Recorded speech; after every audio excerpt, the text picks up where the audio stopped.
I will be building the ultimate base to be surviving lethal zone. My plan is to move to the container fort on the southwest side of Cascade Hills. You might remember the previous time we visited this area. Oh no, Loren! But first I need some additional influence, so swap to Robert, who's looking for Eagle Eye's rifle. But thanks to all of my balls to the wall strategies, we have several placarts awake and are sending wandering hordes to a siege site nearby. But they're literally wandering past my base to collect at a siege site. How zombies became the dominant force on Earth, I'll never know, especially when they have the tactical intelligence of Gareth Southgate. Before shit gets too serious, Robert jumps in the Vandito and skedaddles. Abandoning everyone for self-preservation is just another part of the Lizard Gang cult. And if you're wondering why there's next to no live reaction on the face cam in this episode, it's because my audio sounds like a Dalek that's contracted COVID. I didn't even have a chance to refuel my van. So Robert's gotta travel to the Ditchwater police station, as that's where Eagle Eye would have helped in the opening days of the outbreak. Legend states he used to sleep with his rifle, so if he was ever there, the rifle was there with him. But with my current fuel reserves, I'm never gonna get there. I need to make a pit stop. I decide this garage would be an half-decent place to look, but unfortunately a bloater sneaks up on me, and I'm calling bullshit on that one, boys. I wasn't even in the cloud, for fuck's sake. I'd say Robert's quest for influence hasn't got off to the best start, especially as I don't even find fuel in this garage, but I do find some building materials, some parts, and some guitar strings, with a note that says they're not effective for strangling zombies. Well, it's fair to say I'm devastated. The last thing we need right now is some twat playing Wonderwall around the campfire. Thankfully, my route takes me past the fire station, and everyone knows the majority of arsonists are firefighters, so if I don't find any gasoline in here, I'll eat my shoe. But I suppose that's very easy to say when you post-production commentate over gameplay that you yourself recorded. There shall be no shoe eating today, thank you very much. So I get to the police station that just so happens to be in the heart of Plague territory, and instead of just blocking this gate regularly, I decide to get cocky. If I can turn it around, I can load up the arse end without even leaving the compound. But did you know bloaters are quicker than they first appear? And you can't just jump out of the van if you got a dickhead clinging to the side. I get infected and my health drops quicker than my crypto wallet. And unfortunately, this is where Robert must leave us. And as his lungs fill with a toxic substance, he wonders if all of this shit was worth it. Rest in peace, Robert. Rest in peace, my friend. Nah, I'm just fucking with you. Robert is built different. Let's be honest, we all know a stubborn old bastard who just refuses to die. And Robert is powered by pure grumpiness. And that, my friends, is why we always carry multiple plague cures on Lethal Zone. And yeah, look, I know, I get it, it's my fault. But everyone loves a bit of drama when you're simply just trying to build a base. After that, I can safely search the police station, and I successfully find Eagle Eye's rifle. But I think Robert gets a little too excited, if you know what I mean. Can't believe I'm really holding this in my hands.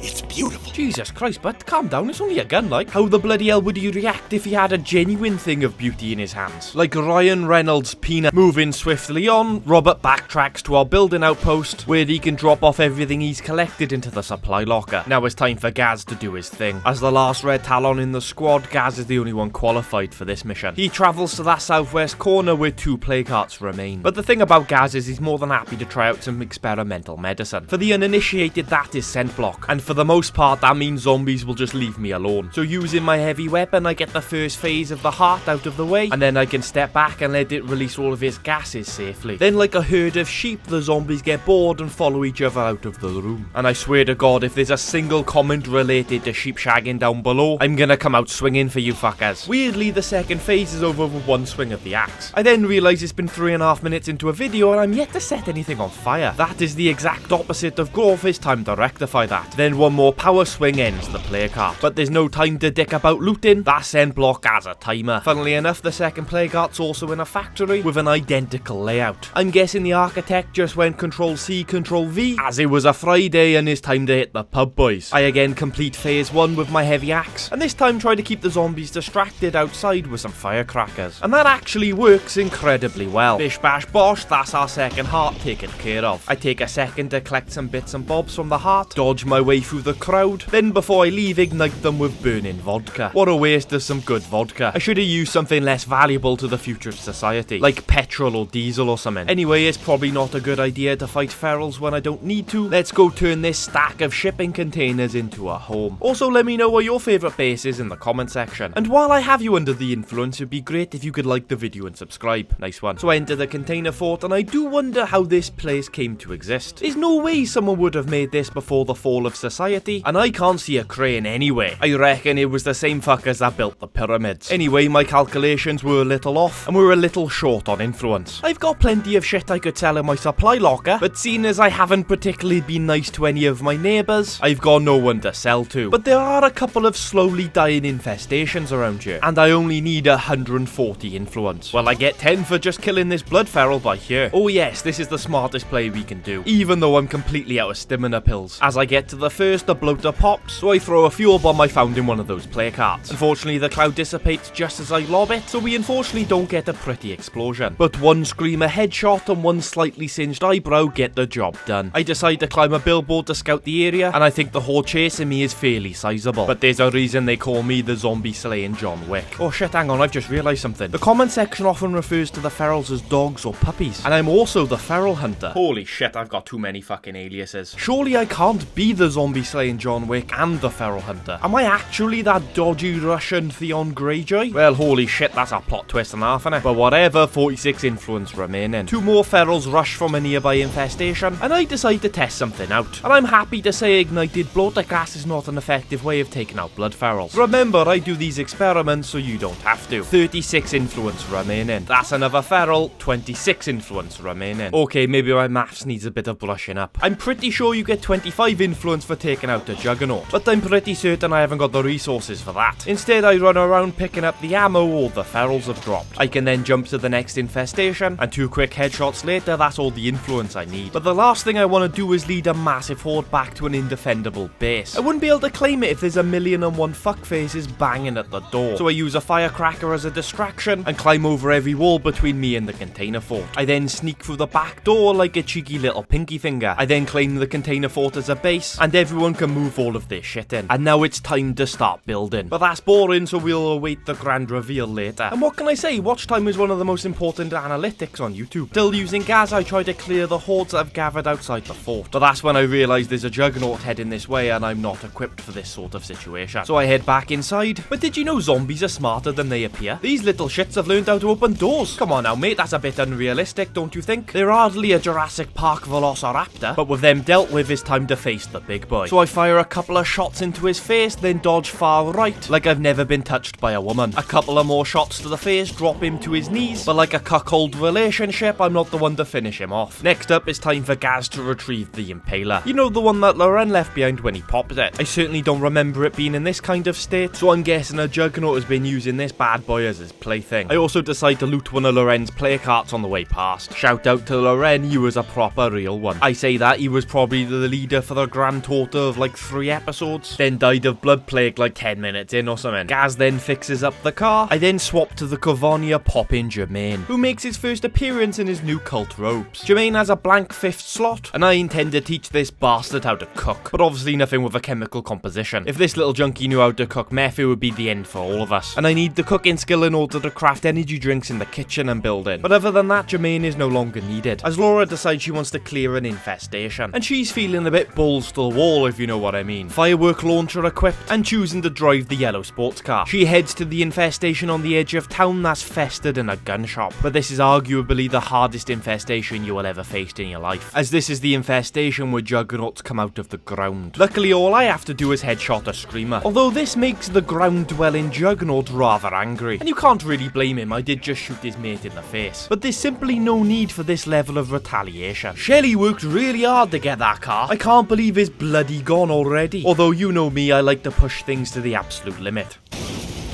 And that usually works out about as well as you'd expect. I haven't even had a chance to use the firework launcher, so you know for a fact we're not putting Laura to bed yet. So it's time for us to loot everything we can from the local area. From these toilets I find meds, chemicals and pills, then after dropping them at base, get into a fight with a blood feral. But did you know you could actually kill crackheads by just shooting them in the face? Damn man, I can't believe how good I am at this tips and trick shit. And that's another warehouse looted. Although still no use of the firework launcher. What an absolute cock tease. I also have no idea why he decided decided to do this shit on foot. Let's jump in the van, it'll be so much easier. I loot this tavern, this warehouse, then whip out the firework launcher on these bloaters. And I think we can all agree that's a very pretty way to die. It's also handy to remember that Laura had swordsplay. I then loot this bunker, fix this van, and decapitate another zombie. And that's basically this entire area looted. However, if this isn't the first video you've watched, you'll know by now that I'm a greedy little bastard. This time I swap out to Patricia, as she could do with the experience. And while I'm waiting for my building projects to finish, I push myself just a little bit too far. I collect the remains from this play cart, then go around back to the utility shed. But a couple of zombies follow me inside the building. I managed to fight them off okay, but more have joined the party outside. And as is usually the case in Lethal Zone, this escalates rather quickly. So I whip out the machine gun just to thin the hordes. I know this means more zombies will spawn, but I only need a quick 30 seconds to get in and out. Of the utility shed, that is.